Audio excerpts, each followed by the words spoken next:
Hi guys, my name is Montana Rickert, and this is my discussion board number 6 for Education Field Study. What have I learned about the technology and strategies I have used so far in the course? I have firstly learned about Bulb. I have never heard of Bulb until taking this course. The first article that I analyzed was about making EdTech decisions. I learned that having too many tools can be overwhelming and cause you to make unnecessary decisions on which to use and for what. It's important to have just the right amount and stick with just those, best if they are all somewhat compatible as well.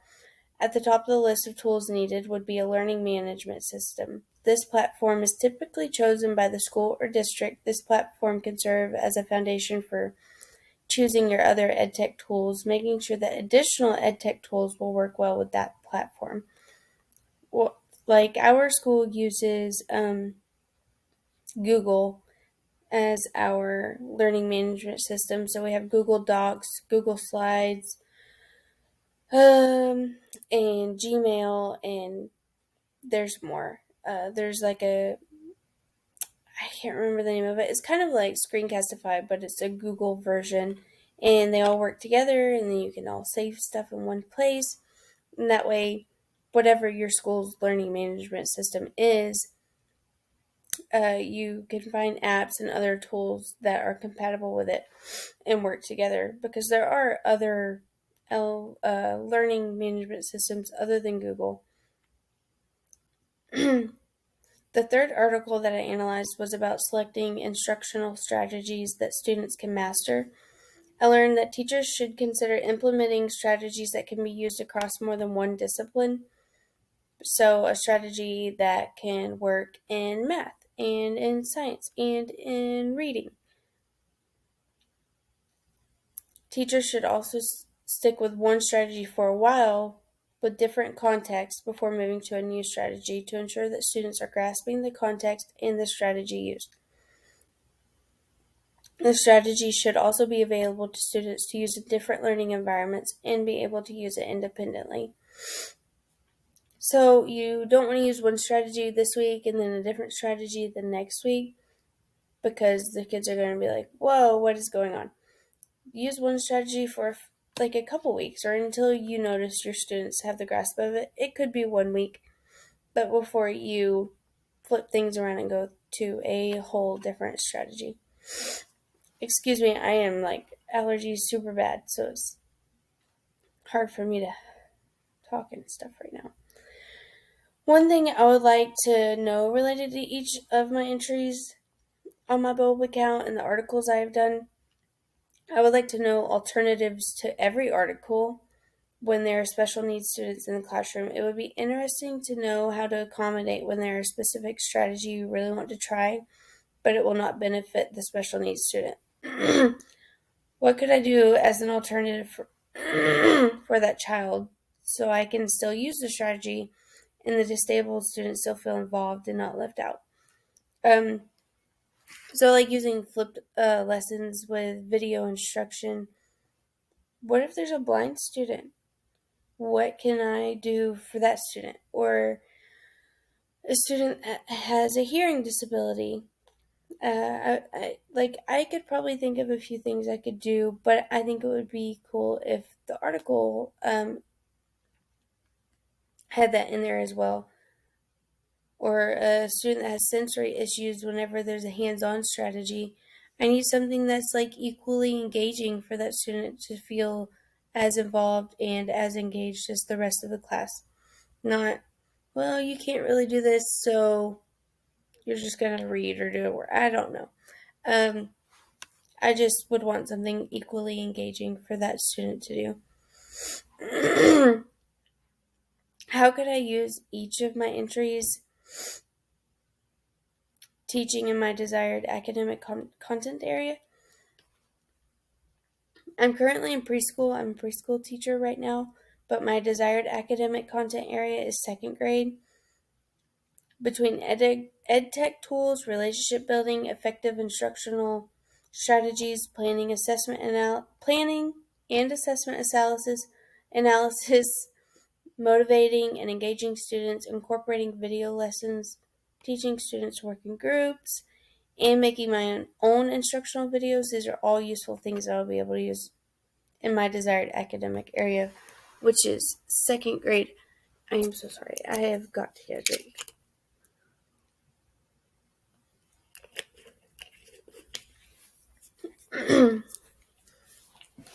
EdTech tools are useful and engaging and motivating students, so that kind of goes hand in hand, the EdTech tools and engaging and motivating students, because um, anything technology is going to be engaging for students because that's what students really like. I know when I was in school, when the teacher did anything on the smart board or she brought out the laptops, I was immediately engaged and interested and ready to learn what was about to come up on the smart board or what we were doing on our laptops.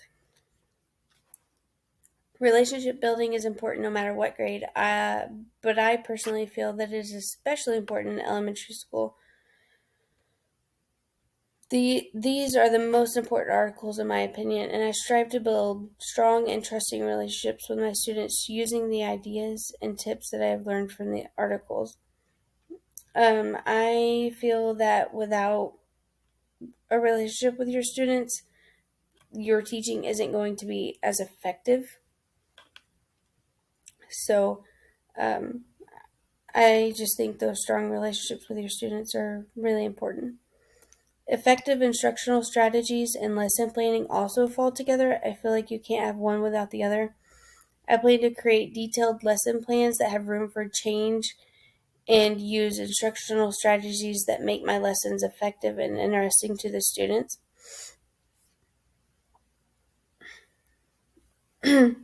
um, because if you don't have a well thought out lesson plan, it's not going to matter what strategies you use. So those definitely fall together into the same category. You need both of those. So assessment analysis is important to see your student's progress and beneficial for the teacher to see what he or she needs to focus more or less on. Seeing the effect of different instructional strategies used to use the ones that work best for the class. Assessment can go a long ways for the students and for the teacher, therefore for the whole class. Motivating and engaging students, video lessons, and creating my own instructional videos will all help in the goal of keeping students engaged.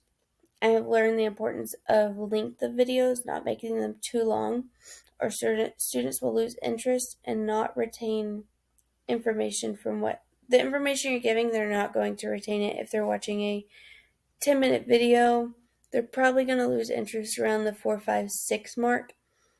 And they're not going to retain that or continue to actually listen to what's being shown. I have also learned that movement around every 15 minutes is important to avoid boredom in the class and to keep students interested. So, like every 15 minutes, just turn on a little dance that your class comes up with, something unique for your class. Or stand up and do your handshake with your partner, or just something to a little get moving. Recommendations for further technology to use in your personal learning based on your research, reading, or experiences. There were some things mentioned in the EdTech Tools article that sounded unfamiliar to me that I would really like to look into and see what I'm missing out on, such as Schoolology, Learning, and Seesaw. I've never heard of either of those, so I'm really curious as to what those are. I need to look into that. Your favorite and least favorite article or video so far? My favorite article was Making the Most of the First 5 Minutes. This really hit home with me, and I can truly feel the importance of making students feel welcome and safe, no matter what. Making a student feel seen and important is sure to brighten their day, just like it would you in your workplace. You walk in, your boss is like, "Good morning, how are you?" You're going to want to be there more. You're going to feel more welcome. This is going to encourage them to be motivated to learn. Respecting your students will more than likely encourage your students to value as a teacher, and I plan to do just that. That is a big goal of mine, being a teacher. My least favorite article would have to be how to make math concepts feel relevant to students. Although this was a great article with great tips and advice, it just wasn't for me. I love math, but not really interested in teaching high school math, and this article really emphasized on math. It would have been more beneficial if it focused more on how to make all concepts feel relevant to students and not just math. Summarize what you have learned about analytic thinking. I can't say it.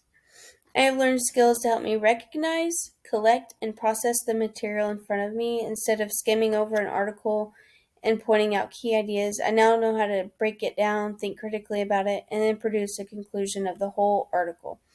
And this helps me to understand the whole thing more vividly versus just, that sentence, yeah, that's it. I got a few good tips from that article. No, analyzing the article has really shown me how to get the most of it as a whole.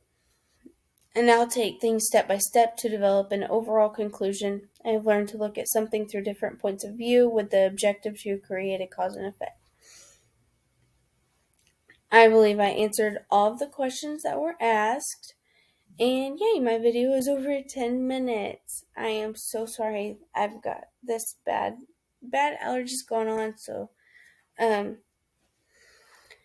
it was hard for me to talk for so long. So this was my